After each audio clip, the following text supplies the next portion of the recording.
بسم اللہ الرحمن الرحیم۔ میں آج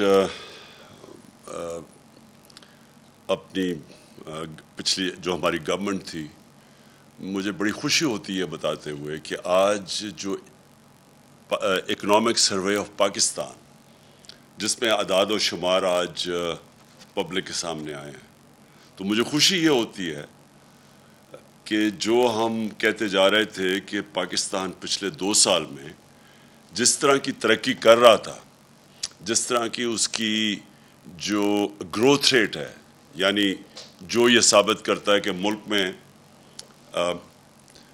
کس طرح ملک کی دولت کتنی بڑھی جا رہی ہے، تو مجھے بڑی خوشی ہوتی ہے کہتے ہوئے کہ 2004-05 جب کہ مشرف کے دور میں بہت زیادہ باہر سے پیسہ آ رہا تھا، یاد رکھیں ہم ان کی جنگ لڑ رہے تھے اور اس وقت بڑا پیسہ پاکستان میں آ رہا تھا، یہ اس دور کے بعد سب سے 2 سال وہ گزرے ہیں جس سب سے زیادہ ترقی ہوئی ہے۔ تو ہماری اکنامک سروے کہتی ہے کہ 5.74 ہمارے تیسرے سال میں اکنامک ہماری جو جی ڈی پی ہے، جو سالانہ دولت ہے، اس میں اضافہ ہوا، اور یہ آخری سال 5.97 پہ ہماری دولت میں اضافہ ہوا۔ پھر سے میں یہ کہہ دوں، یہ 2004-05 کے بعد سب سے وہ 2 ایسے سال ہیں جدھر سب سے زیادہ ہماری آمدنی میں اضافہ ہوا ہے، ہمارے آخری 2 سال۔ دوسری چیز یہ بڑی آپ کے لیے کہ ملک ترقی کیسے کرتا ہے؟ ملک ترقی تب کرتا ہے جب اس کے پاس پیسہ آتا ہے، جب اس کے پاس پیسہ آتا ہے خرچ کرنے کے لیے۔ تو پاکستان کی تاریخ میں سب سے زیادہ یہ اکنامک جو ہماری سروے کے فگرز کے مطابق ہمارا جو ریونیوز میں ٹیکس میں اضافہ ہوا وہ 6.1 ٹریلین، یعنی 6100 ارب روپیہ ہم نے ٹیکس اکٹھا کیا۔ پھر ہماری ایکسپورٹس جو تھی، دوسری طرح ملک میں اصل تو تب ملک میں کی دولت میں اضافہ ہوتا ہے جب اس کی ایکسپورٹس بڑھتی ہیں، تو یہ پاکستان کی تاریخ میں سب سے زیادہ ایکسپورٹس میں ہماری بڑھی ہیں 32 ارب ڈالر۔ اور یہ یاد رکھیں کہ پچھلے جو ہمارے آنے سے پہلے پچھلے 5 سال تقریباً وہیں کی وہیں رکی ہوئی تھی، تو ہمارے دور میں 32 ارب ڈالر کی ایکسپورٹس بڑھی۔ پھر ریمیٹنسز، جو اوورسیز پاکستانی پیسہ بھیجتے ہیں، وہ پاکستان کی تاریخ میں سب سے زیادہ اضافہ ہوا، اور جو ریکارڈ ہوئی وہ تھی 31 ارب ڈالر۔ اس کا مطلب جو بیرون ملک پاکستانی تھے، انہوں نے ہمارے اندر ان کو اعتماد تھا، وہ یہ دیکھ رہے تھے کہ یہاں عمران خان یہاں سے پیسہ باہر نہیں بھیج رہا، بڑے بڑے وہاں فلیٹس اور وہاں باہر کے ملکوں میں نہیں پیسہ انویسٹ کر رہا، لنڈن میں بڑے گھر نہیں دے رہا۔ تو انہوں نے اس کے ہمارے پہ اعتماد رکھتے ہوئے ریکارڈ ریمیٹنسز بھیجی ہیں پاکستان کی تاریخ میں، جس کی وجہ سے ہمارا یہ جو گروتھ ریٹ جو میں اوپر بتایا کہ تقریباً 6% ہماری دولت میں اضافہ ہوا، تو وہ اس میں بہت بڑا ہاتھ یہ اوورسیز پاکستانیز کا تھا۔ پھر جدھر 60% پاکستانی دیہات میں رہتے ہیں، تو یہ بھی پچھلے دور کے مطابق تقریباً دگنی ہماری جو زرعی پیداوار تھی وہ دگنی بڑھی ہے۔ ہمارا جو اکنامک سروے کے مطابق 4.4% ہماری ایگریکلچر میں اضافہ ہوا، یعنی گروتھ ریٹ ہوئی ہے۔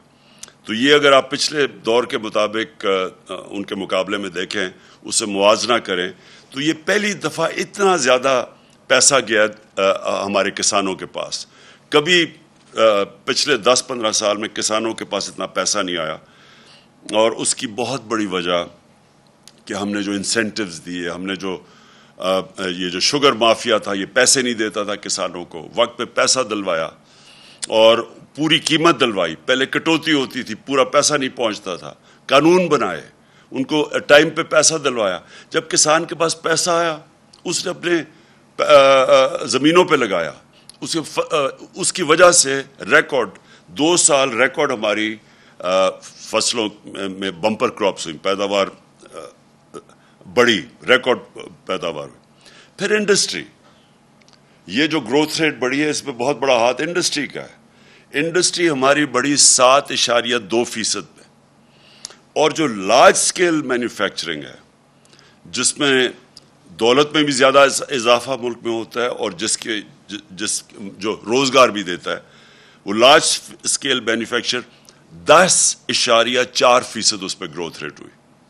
اور یہ بڑی دیر کے بعد انڈسٹری ہماری ریوائیو ہوئی. آپ کو پتا ہونا چاہیے کہ جب ہم آئے تھے تو فیصل آباد میں ٹیکسٹائل انڈسٹری بند ہو رہی تھی. اپنی فیکٹریوں کو وہ ریل اسٹیٹ ہاؤسنگ پروجیکٹس بنا رہے تھے جب ہم آئے تھے, اور ٹیکسٹائل کی ریکارڈ ایکسپورٹس ہوئی. پھر جو سروسز سیکٹر ہے اس میں 6.2% پہ اضافہ ہوا. اور جب کہتے ہیں کہ جی انہوں نے بہت بڑے قرضے لے لیے, ملک کو قرضوں میں ڈبو دیا, یہ میں آپ کو اب فگرز بتاتا ہوں کہ ہمارا جو debt G D P ratio ہے جو نون لیگ چھوڑ کے گئی تھی 64% پہ 64% پہ, وہی ہم نے مینٹین کیا. اور یہ یاد رکھیں کہ ہمیں جب انہوں نے جو قرضے لیے ہوئے تھے اس بیرونی قرضوں کے اوپر سود دینا پڑتا تھا.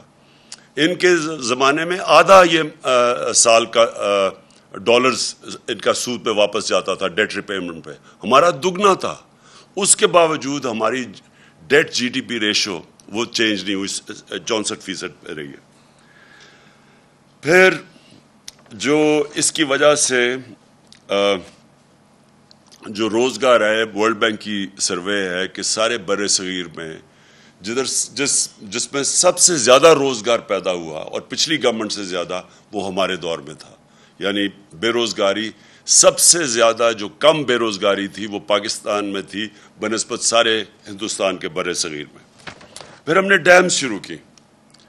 50 سال کے بعد پہلی دفعہ پاکستان میں بڑی ڈیمز بنائی گئی, اور یہ میں سمجھتا ہوں اس ملک کی اتنی بڑی ضرورت تھی, یہ بہت پہلے بننی چاہیے تھی, کیونکہ 30 سال 2 خاندانوں نے اس ملک پہ حکومت کی. یہ دونوں خاندان جو اکٹھے آج گورنمنٹ میں بیٹھے ہوئے ہیں, انہوں نے 30 سال ملک میں حکومت کی, کوئی بڑی ڈیم نہیں بنائی. اور اس کے آج جو آپ لوڈ شیڈنگ کی ایک بہت بڑی وجہ کیا ہے, انہوں نے جو پاور پروجیکٹس بنائے پچھلے یہ 5 سال, یہ نون لیگ کا دور تھا, اس میں پاور پلانٹ امپورٹڈ فیول پہ تھے. کوئلہ جو کہ باہر سے امپورٹ ہوتا تھا, ایل این جی باہر سے امپورٹ ہوتی تھی. تو جیسے وہاں کی قیمتیں اوپر گئی, بجلی کی بھی قیمت, اور جو باہر سے جب آپ کے زیادہ ڈالر باہر بھیجنے پڑے, اس کے اوپر فارن ایکسچینج میں بھی فرق پڑا. تو آج یہ نہیں ہے کہ بجلی نہیں ہے, یہ جو پچھلے انہوں نے خود پروجیکٹ جو کانٹریکٹ سائن کیے تھے اس کو بھی پوری بجلی نہیں دے رہے. اور اس لیے نہیں دے رہے کہ وہاں کوئی مسئلہ ہے, کیپیسٹی ہے ان کی 25% پہ وہ آپریٹ کر رہے ہیں, اس لیے کہ ہمارے پاس پیسہ نہیں ہے اتنا. وہ جو کوئلے کے اوپر پاور پلانٹس ہیں ان کو, کیونکہ کوئلے کی قیمت اوپر چلی گئی ہے, پیسہ نہیں ہے, فارن ایکسچینج نہیں ہے کہ ان کو کوئلہ پورا امپورٹ کر سکے, جس کی وجہ سے آج لوڈ شیڈنگ ہے. تو ڈیمز, پانی کے اوپر بجلی بنتی ہے, کوئی ہمیں فرق نہیں پڑتا باہر مہنگائی ہو یا نہ ہو, یہ پہلے ڈیمز بننی چاہیے تھی. تو اس ہمارے دور میں جو ہم نے 10 ڈیم کے پروجیکٹس, اس میں 3 بڑی ڈیمز ہیں, مجھے بڑے افسوس سے آج کہنا پڑتا ہے کہ وابڈا جو باہر سے, جس کی ریٹنگ ایسی تھی کہ باہر سے اس کو کریڈٹ ملتا تھا, آج انٹرنیشنل اس کی جو کریڈٹ ریٹنگ ہے وہ نیچے چلی گئی ہے جب سے یہ حکومت آئی ہے. اور نیچے جانے کا مطلب یہ کہ اب یہ پیسہ جو چاہیے ڈیمز کے لیے, جو باہر سے قرضے چاہیے جو مل رہے تھے وابڈا کی ریٹنگ کی وجہ سے, سوورن گارنٹی کے باوجود وہ اس کو جو قرضے دے رہے تھے وہ اب ہماری ڈاؤن گریڈ ہو گیا, اور ہمارا جو سارا ڈیمز کا پروجیکٹ ہے وہ اب خطرے میں چلا گیا, کیونکہ پیسہ چاہیے بنانے کے لیے, فارن ایکسچینج ہمارے پاس ہے نہیں, گورنمنٹ کی خود ریٹنگ نیچے چلی گئی ہے, موڈیز نے پاکستان کی کریڈٹ ریٹنگ نیچے لے گئے ہیں. نیچے لے جانے کا مطلب یہ کہ اب ہمیں مشکل سے کوئی بھی قرضہ دے گا, اور قرضہ دے گا تو بہت بڑے سود لے گا, بڑا مہنگا قرضہ ملے گا. تو جب سے یہ آئے ہیں 2 اور خطرے ہو گئے ہیں پاکستان کو. ایک تو ہمارے لیے مشکل ہو گیا ہے باہر سے قرضے لینا, لیکن خاص طور پہ جو وابڈا کی کریڈٹ ریٹنگ نیچے گئی ہے, یہ ہماری ڈیمز جس میں 2, ایک تو سستی بجلی اور اپنے پانی کے اوپر بنانے والی بجلی, اور دوسرا جو پانی کی سٹوریج ہے جس کی سخت ضرورت ہے اس ملک کو. آج پانی کی قلت ہے, آج کسانوں سے پوچھیں تو یہ اگر پروجیکٹس ان کی وجہ سے دگنی ہو جانی تھی ہماری پانی کی کیپیسٹی, ریزروائرز کی کیپیسٹی. اور اب یہ ایک پروجیکٹ ہے جو جب سے یہ آئے خطرے پہ چلا گیا. اور میں یہ کہنا چاہتا ہوں کہ ہم نے اس کے باوجود کہ یہ جو ساری ہماری اللہ کا شکر ہے یہ جو سامنے آ گیا اکنامک سروے میں پاکستان ہماری گورنمنٹ کی پرفارمنس, اس کے باوجود جو اس میں نہیں لکھا ہوا, سب سے زیادہ ہم نے کوشش کی اپنے نچلے طبقے کو اوپر اٹھانے کے لیے. کسی پاکستان کی تاریخ میں حکومت نے اتنا پیسہ اپنی نچلے کمزور غریب طبقے پہ نہیں خرچ کیا جو ہم نے کیا. ہم نے سب سے پہلے ہیلتھ کارڈ دیا, اور ہیلتھ کارڈ یہ بڑے بڑے امیر ملکوں میں بھی نہیں ہے کہ اب پورے اپنے ہر خاندان کو 10 لاکھ روپے کی ہیلتھ انشورنس کہ کسی بھی ہسپتال میں جا کے اپنا علاج کروا سکے. یہ ہم سمجھتے ہیں کہ ہماری سب سے بڑا, اگر میرے سے پوچھیں ایک کہ جو سب سے بڑا ہمارا کارنامہ تھا وہ کہ اپنے نچلے طبقے کو ہم نے تحفظ دیا. کیونکہ جب ایک غریب گھرانے پہ ایک بیماری آتی ہے تو عموماً وہ مقروض ہو جاتا ہے, ایک پورا خاندان غربت کی لکیر کے نیچے چلا جاتا ہے ایک فرد کے علاج کرتے ہوئے. تو سب سے پہلے تو ہمارا ہیلتھ کارڈ تھا جو سب سے بڑی تھی. اس کے علاوہ ہمارے احساس پروگرامز تھے جس میں سب سے زیادہ پیسہ خرچ کیا گیا. پھر ہمارا کامیاب پاکستان پروگرام تھا جس میں ہم نے تقریباً 1200 ارب روپے کے قرضے رکھے ہوئے تھے, جس میں ہم نے اپنے بینکوں کے ساتھ جو ڈیل کی ہوئی تھی ہم نے 1200 ارب روپے کی کہ اپنے نچلے طبقے کے لوگوں کو جو سب سے نیچے ہیں ان کے خاندانوں کو روز ہم نے پیسے دینے تھے سود کے بغیر, قرضے دینے تھے اپنی دکانیں کھولنے کے لیے, کسانوں کو تاکہ اپنی زمین پہ لگا سکیں, گھر سود کے بغیر ان کو ہم نے قرضے دینے تھے تاکہ وہ اپنے گھر بنا سکیں. پھر جو مجھے سب سے چیز اس میں نہیں لکھا ہوا ہے اکنامک سروے میں, جو مجھے سب سے زیادہ فخر وہ یہ کہ جب کرونا وائرس پاکستان میں جب اس کا ساری دنیا میں بھی آئی اور ہمارے ملک میں آئی تو ساری اپوزیشن نے کہا کہ لاک ڈاؤن کر دو. ان سب کی سٹیٹمنٹس ہیں کہ ملک کو لاک ڈاؤن کر دو جس طرح باہر کے ملکوں نے کیا تھا, اور انہوں نے میری تنقید کی کہ تم کیوں نہیں لاک ڈاؤن کر رہے. آج یہ آپ نہ دیکھتے ہمارا ملک آج وہ غربت ہونی تھی پاکستان میں, ہمارا معیشت تباہ ہو جانی تھی اگر ہم لاک ڈاؤن کر دیتے. اور وہ ہم نے جو فیصلہ کیا صرف اس لیے کہ مجھے پتا تھا کہ جس وقت ہم نے لاک ڈاؤن کرنا تھا, ملک بند کرنا تھا, ہمارے غریب لوگوں نے پس جانا تھا. ہماری عام آدمی نے, دہاڑی دار, جو چھابڑی والا, جو بیچارے دن کی کمائی کر کے بچوں کا پیٹ پالتے تھے, ان کا کیا بننا تھا. تو ہم نے فیصلہ کیا کہ ہم نے پورا لاک ڈاؤن نہیں کرنا, اور وہ فیصلہ جو آج اس اکنامک سروے میں آپ کے سامنے آ رہا ہے کہ ہم نے اپنے ملک کو بھی بچا لیا, اپنی اکانومی بچائی, اپنے غریب لوگوں کو بچایا, اور پھر اپنے لوگوں کو کرونا سے بھی بچا لیا.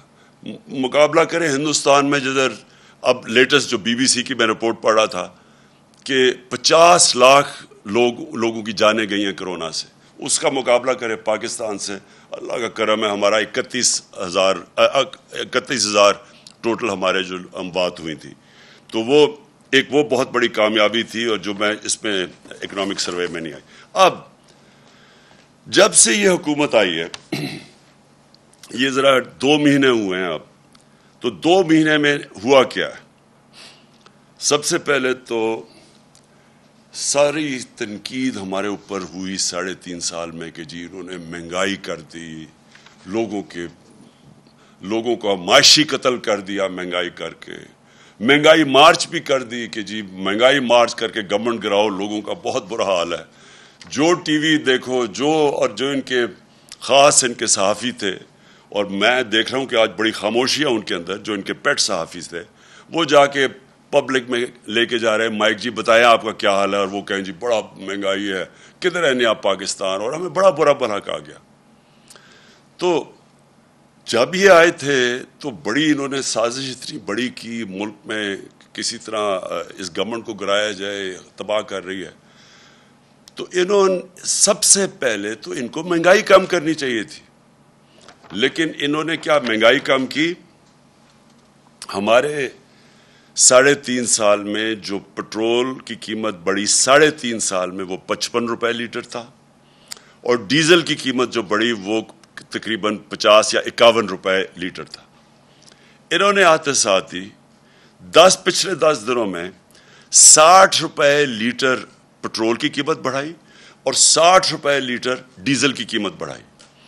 پھر ہمارے دور میں گیس دیکھیں گیس کی قیمت کتنی بڑھی. ان کے دور میں 45% انہوں نے گیس کی قیمت بڑھا دی. بجلی کی قیمت 10 روپے یونٹ اوپر بڑھا دیا انہوں نے. ابھی جو لوگوں کو پتہ چلے گا کہ مہنگائی ہوتی کیا ہے. ہمارے دور میں میں یہ سمجھتا ہوں کہ دنیا میں تب پاکستان سب سے سستا ملک تھا, کیونکہ مہنگائی تو اب تو یہ بھی کہہ رہے ہیں نا کہ جی عالمی مہنگائی ہے, تو ہمارے دور میں بھی عالمی مہنگائی تھی, لیکن ہم نے IMF کا پریشر برداشت کیا. جب انہوں نے ہمیں کہا کہ پٹرول اور ڈیزل کی قیمت بڑھاؤ, تو ہم نے وہ بجائے بڑھانے کے 10 روپے کم کر دی. ہم نے بجلی کی قیمت 4 روپے یونٹ کم کر دی. کیسے کی؟ ہم نے اور جگہ سے پیسے نکالے, ہم نے اپنی اکانومی کو ری ایڈجسٹ کیا. ہمیں پتا تھا کہ اس سے پریشر پڑے گا, لیکن پریشر لیا ہم نے IMF کا. اس کی وجہ کیا تھی کہ ہم وہ گورنمنٹ ہے جس کی لیڈرشپ کا جینا مرنا پاکستان ہے. یہ وہ لوگ ہیں جن کے اربوں ڈالر باہر پڑے ہوئے ہیں, ان کے لیڈرز باہر بیٹھے ہوئے ہیں, ان کا سٹیک پاکستان میں نہیں ہے, یہ کبھی باہر کا پریشر نہیں لے سکتے. اور یہ جو مہنگائی کی ہے, میں سمجھتا ہوں کہ پاکستان کی تاریخ میں کسی حکومت نے اتنے تھوڑے وقت میں اتنی مہنگائی نہیں کی. اور یہ ابھی لوگوں کو پورے جب بل ملیں گے 1 تاریخ کو تو پوری طرح اندازہ ہوگا کہ ہوا کیا. پھر آٹے کا خاص طور پہ میں کہنا چاہتا ہوں, کیونکہ یہ ایک عام آدمی کا سب سے بڑا جو عام لوگ کھاتے ہیں, ان کو روٹی نان کھانا پڑتا. تو آٹے کی قیمت ہمارے 1100 تھی 20 kg کا بیگ, ان کا 1500 پہ پہنچ گیا. اور یہ عام آدمی کو سب سے زیادہ تکلیف دے گا. ابھی تھوڑی دیر میں مجھے تو خوف ہے کہ کیسے عام میں گھرانہ اپنا پورا بجٹ پورا کرے گا. پھر جو ہمارے اوپر جو کہہ رہے تھے بہت بڑی مہنگائی ہے, ہم سمجھتے ہیں کہ ان کی مہنگائی ہمارے سے دگنی نہیں, اس سے بھی 3 گنا بھی زیادہ بڑھ جائے گی جو ہم دیکھ رہے ہیں. سود انہوں نے ابھی 15% پاکستان کا انٹرسٹ ریٹ کیا ہے. یہ جس طرح کی مہنگائی جا رہی ہے یہ جائے گا 20% کے اوپر کم از کم, اور شاید اس سے بھی اوپر چلا جائے, جس سے انڈسٹری کو, بزنس کو بہت بری طرح متاثر ہوگا, جس سے روزگار متاثر ہوگا. سیمنٹ میں صرف ایک کہنا چاہتا ہوں, کیونکہ یہ بھی عام لوگ گھر بنانا چاہتے ہیں, 600 روپے بوری سے 1000 روپے بوری پہ پہنچ گیا سیمنٹ. اس کا مطلب ساری کنسٹرکشن انڈسٹری کو افیکٹ ہو گیا, اور اس سے ساری جو روزگار دیتی ہے کنسٹرکشن انڈسٹری وہ نیچے آ گئی ہے. پھر ہمارا جو ایکسچینج ریٹ ہے روپیہ, وہ 202 روپے پہ, ڈالر جو ہے وہ 202 روپے پہ پہنچ گیا. اس کے بھی ابھی آگے اثرات آنے والے ہیں, کیونکہ اس کا مطلب جو بھی چیزیں باہر سے امپورٹ کریں گے وہ مہنگی ہوں گی. پھر میں اسٹاک ایکسچینج 3500 پوائنٹس نیچے چلا گیا ہے. لوڈ شیڈنگ کا آج یہ حال ہے کہ آج کدھر گئی ہے بجلی. ہم بھی 3.5 سال تھے, کبھی کسی نے اس طرح کی لوڈ شیڈنگ دیکھی ہے؟ تو بجلی تو ہے, گئی کدھر؟ کوئی غائب تو نہیں ہوگی, کوئی لے تو نہیں گیا ساتھ. تو لوڈ شیڈنگ اس میں نااہلی بھی ان کی ہے, اور کیونکہ انہوں نے ہی وہ پاور پلانٹس بنائے ہوئے تھے جو امپورٹڈ فیول پہ, جب ان کی قیمت اوپر گئی کوئلے کی اور گیس کی, تو وہ بھی اس کی وجہ سے ان کے پاس پیسہ ہی نہیں ہے پوری طرح بجلی دینے کا لوگوں کو. اور جو میں آگے کہہ رہا ہوں کہ ہماری معیشت کا مجھے افسوس سے کہنا پڑتا ہے کہ جو موڈیز نے پاکستان کو ڈاؤن گریڈ کیا اس کے بعد اور مشکلات پاکستان کی آ جائیں گی، کیونکہ اس کا مطلب کہ ہم اب اپنی جو قرضے ہیں جو ہمیں قسطیں واپس کرنی ہیں وہ ہم پوری طرح دے نہیں سکیں گے، ہمارے پر قرضے اور بڑھتے جائیں گے، اور جو سب سے بڑا خوف ہے ہمیں ملک خدا نہ خواستہ وہ ڈیفالٹ نہ ہو جائے، کیونکہ ڈیفالٹ کا مطلب کہ ہماری معیشت کے اوپر اور ایسا سٹرین پڑے گا کہ وہ بڑی دیر لگے گی ملک کو پھر سے اٹھانے کے، اگر وہ خدا نہ خواستہ ہو گیا۔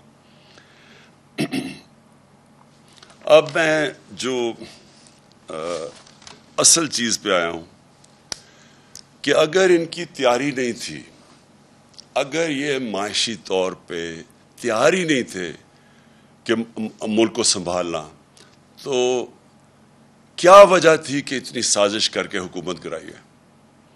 اگر یہ ملک ہی نہیں سنبھال سکتے تھے، نہ یہ مہنگائی سنبھال سکے ہیں، نہ معیشت کو سنبھال سکے ہیں، تو کیا وجہ تھی؟ جلدی کیا تھی؟ تیاری کر لیتے، انتظار کر لیتے، 1.5 سال اور حکومت رہ گئی تھی، اور وہ اس کی وجہ اب سب کے سامنے آ گئی ہے۔ ان کا کبھی بھی پاکستان کا ایجنڈا نہیں تھا۔ یہ جو بیرونی سازش جو باہر سے مل کے انہوں نے کیا ہے، وہ ڈونلڈ لو نے جو ہمیں دھمکی دی کہ جناب آپ اگر عمران خان کو نہیں ہٹائیں گے تو یہ ہو جائے گا، اگر ہٹا دیں گے تو ہم سب کچھ معاف کر دیا جائے گا، تو ڈونلڈ لو نے جب وہ سائفر بھیجا تو اگلے دن ہی جس کو بھی اس نے دھمکی دی، اگلے دن سب کچھ ہونا شروع ہو گیا۔ وہ عدم اعتماد بھی اگلے دن ہو گئی، اس کے بعد پھر لوگوں نے بھی جانا شروع کر دیا۔ یعنی جب معیشت اوپر جا رہی ہے، پہلے 2 سال جاتے جب ملک کے حالات مشکل تھے، جب ہم کرونا سے بھی لڑ رہے تھے، اور پھر جو IMF کے پروگرام میں ہم نے خرچے اپنے سارے کم کیے، بے روزگاری تھی، تو جانا تو تب چاہیے تھا۔ تو جب 6% گروتھ ریٹ پہ ملک جا رہا ہے، تو کیا وجہ ہے کہ یہ کوئی 20-40 لوگوں نے لوٹے ہونے کا فیصلہ کیا؟ کیونکہ یہ سازش کا حصہ تھا۔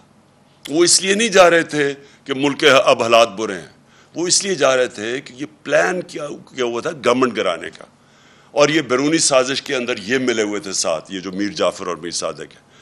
اور اب آپ کے سامنے آ گیا کہ یہ تو کوئی کہہ رہے تھے جی ہم نے مہنگائی بہت ہے، تو مہنگائی تو اب اس سے زیادہ بڑھ گئی ہے، اور اس سے کئی گنا زیادہ بڑھے گی۔ تو اگر معیشت یہ کہہ رہے تھے کہ ہم نااہل ہیں، تو یہ معاشی حالات تو آپ کے اب سامنے ہیں۔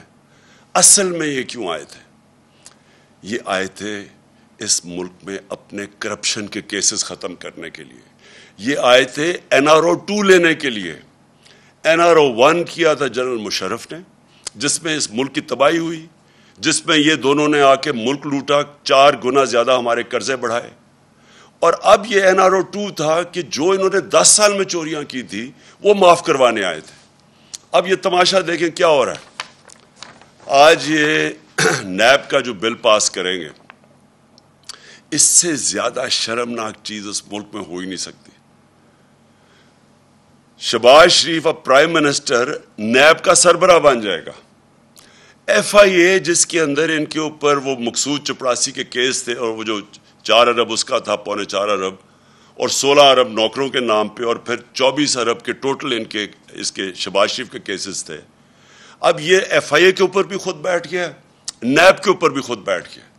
اب ان کا مقصد کیا ہوگا کہ جو انہوں نے چوریاں کی تھی، پہلی چوریاں معاف ہو گئی تھی، انہوں نے جو 11 سال 90 کی دہائی میں چوریاں کی تھی، وہ جنرل مشرف نے ان کو NRO دے دیا تھا، وہ معاف ہو گئی تھی، وہ اربوں روپیہ ہضم کر بیٹھے تھے۔ اب جو پچھلے 10 سال کی چوریاں تھی، 8 سے لے کے 18 تک، اب اس کے لیے ان کو NRO چاہیے تھا، جس کی وجہ سے یہ ساری سازش انہوں نے کی تھی۔ اب یہ جب نیب کے اوپر شہباز شریف بیٹھ جائے گا، اور FIA کے اوپر بھی وہ بیٹھ جائے گا، جس میں اربوں روپے کے، ان کے 45 ارب روپے کے کیسز ہیں شریف خاندان کے، تو کبھی کسی دنیا کے قانون کے اندر کبھی ملزم بھی قاضی بنا ہے؟ کبھی یہ ہو سکتا ہے کہ میرے کیسز ہیں اور میں ہی اوپر فیصلہ کروں؟ اور یہ سب سے زیادہ آج پاکستان کی عدلیہ کا ٹرائل ہے۔ یہ سمجھ جائیں کہ ساری قوم اب دیکھ رہی ہے یہ مذاق، کہ اگر پارلیمنٹ یہ پاس بھی کر دے تو کیا یہ پاکستان کی کانسٹیٹیوشن کی سپرٹ کے ساتھ جاتا ہے؟ کسی بھی دنیا میں قانون میں یہ اجازت دیتے ہیں؟ کوئی قانون ایسا پاس کر سکتا ہے کہ میرے اوپر ہی کیس ہو اور میں ہی فیصلے کروں اوپر؟ اگر سہولت ان کو دینی ہے تو جو پاکستان میں جیل میں چھوٹی چھوٹی چوروں پہ لوگ بھرے ہوئے ہیں ان کو بھی یہ سہولت دے دیں کہ وہ بھی اپنے اوپر بٹھا کے اور اپنے فیصلے کروا لیں. اور یہ جتنا بڑا ایک تو چوری کا نقصان انہوں نے کیا ملک کا، لیکن جتنا بڑا اس سے پاکستان کو نقصان ہونے جا رہا ہے اس کا آپ اندازہ ہی نہیں لگا سکتے، کیونکہ ہمیں پتہ ہے ان کے 10 سال میں جو چوری کیا ہمیں کس طرح کا ایک ملک ملا تھا جس کا دیوالیہ نکلا ہوا تھا. ہمارے پاس 3 ہفتے کے صرف پیسے تھے فورن ایکسچینج اپنے فورن لائبلٹیز کے لیے. مجھے پتہ ہے کہ مجھے کتنی ہمیں شرمندگی اٹھانی پڑی جب جانا پڑا اپنے دوست ملکوں کے پاس اور ہاتھ پھیلا کے کہ جی ہمیں پیسے دے دیں نہیں تو ہمارے ملک کا دیوالیہ نکل جائے گا. اور پھر ہم نے کیسے ملک کو اس میں سے نکالا. اور اللہ کا کرم ہے کہ یہ جو اکنامک سروے میں پاکستان کی پرفارمنس آ رہی ہے، یہ تو اب ہم نے تو نہیں اناؤنس کر رہے نا، یہ ان کے دور میں پرفارمنس ہماری اناؤنس یہ کر رہے ہیں اکنامک سروے میں.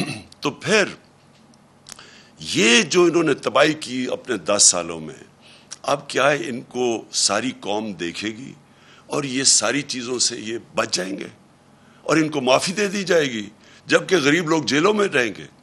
میں آج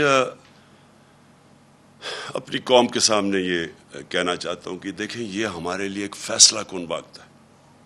یہ کامیاب ہو گئے. یہ پہلے تو انہوں نے نیب ختم، آج سمجھ لینا نیب ختم، یہ سمجھ لیں کہ ایف آئی اے ختم. اس کا مطلب ان کی چوریاں سب معاف ہو گئیں، NRO2 مل گیا. دوسرا کام یہ کیا کرنے جا رہے ہیں، یہ آپ الیکشن کمیشن کے ذریعے ابھی سے دھاندلی کی تیاری کر رہے ہیں. پہلے تو انہوں نے سب نے مل کے اور وہ جو الیکشن کمیشن ہے EVM مشینز پہ ڈیلے کرتے گئے، کیونکہ اگر EVM مشین آ جاتی جو سارے دھاندلی کرنے کے طریقے وہ ختم ہو جانے تھے.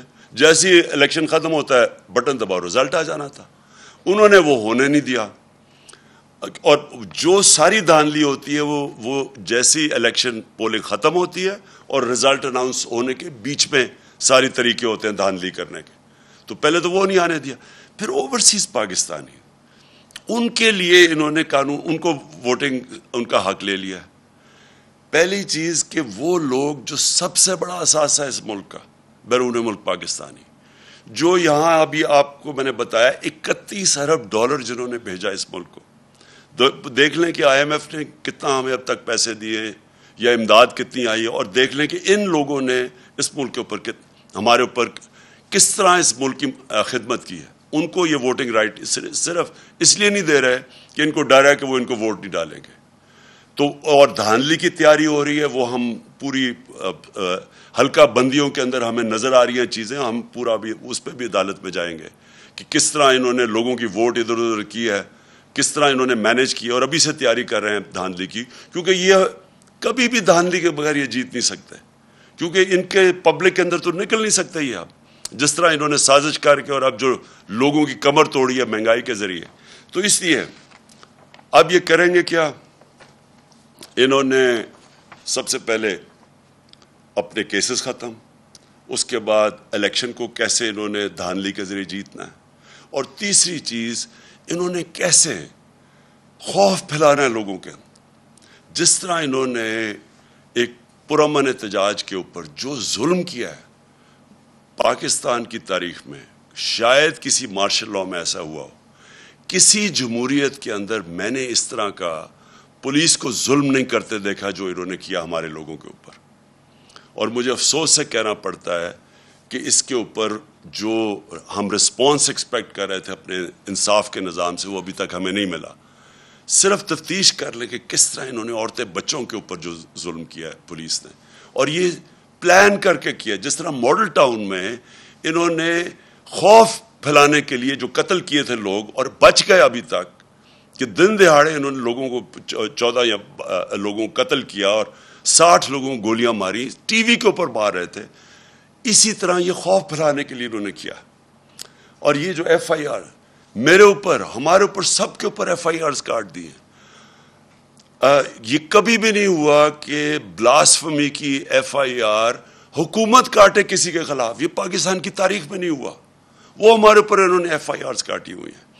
ہمارے لوگوں کے اوپر سب پہ ایف آئی آر کاٹی ہوئی. تو یہ وہ خوف پھیلا کے کہ کسی طرح لوگ ڈر جائیں ان سے, اور یہ کسی طرح ڈرا کے لوگوں کو یہ اپنے کیسز ختم کروا کے الیکشن کمیشن کو ساتھ ملا کے یہ پھر سے جیت جائے.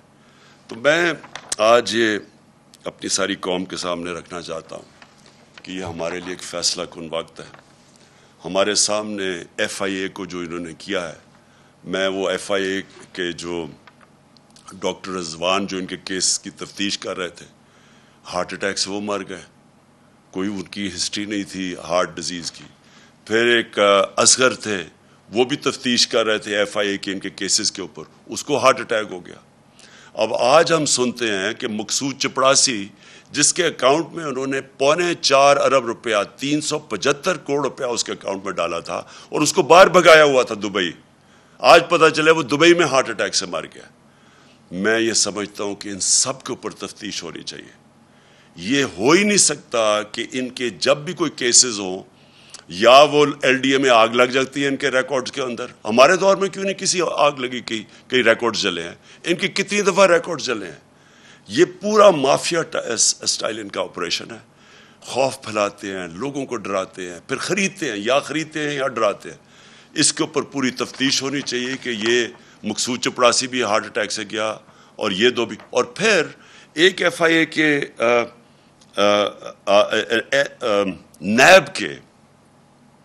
نیب کے آج میں صبح اخبار میں پڑھ رہا ہوں کہ نیب کے جو تفتیش کر رہا ہے ایک آفیسر جو تفتیش کر رہا ہے پنڈی میں آصف زرداری کے کیسز, اس کو اس کے گھر پہ چھاپا پڑا ہے, اس کا دروازہ توڑ کے اندر لوگ گھسے ہیں اور وہ کوئی چیزیں ڈھونڈ رہے تھے, اور وہ آج خبر آئی ہے.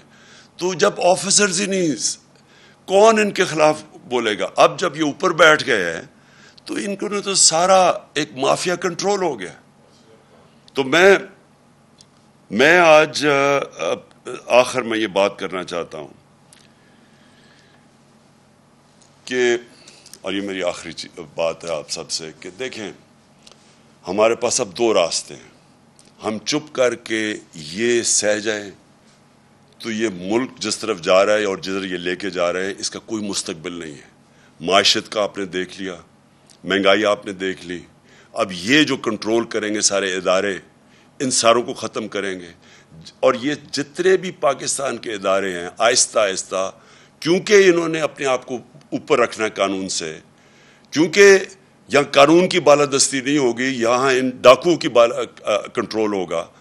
انہوں نے اوپر بیٹھ کے ساری پاکستان کے ادارے تباہ کر رہے ہیں. ہمارے دور میں میں ذرا سوال پوچھتا ہوں کہ بتائیں کسی کے اوپر جھوٹا کیس کیا, کتنی ایف آئی آرز کسی کے اوپر کٹوائی. انہوں نے 3 دفعہ لانگ مارچز کی, کبھی کسی کے اوپر کوئی ایک فائر کیا ٹیئر گیس کا, کبھی ہم نے ان کو تنگ کیا, روڈ بلاکس کیے, کنٹینر لگائے. کتنی دفعہ ہم نے کیا.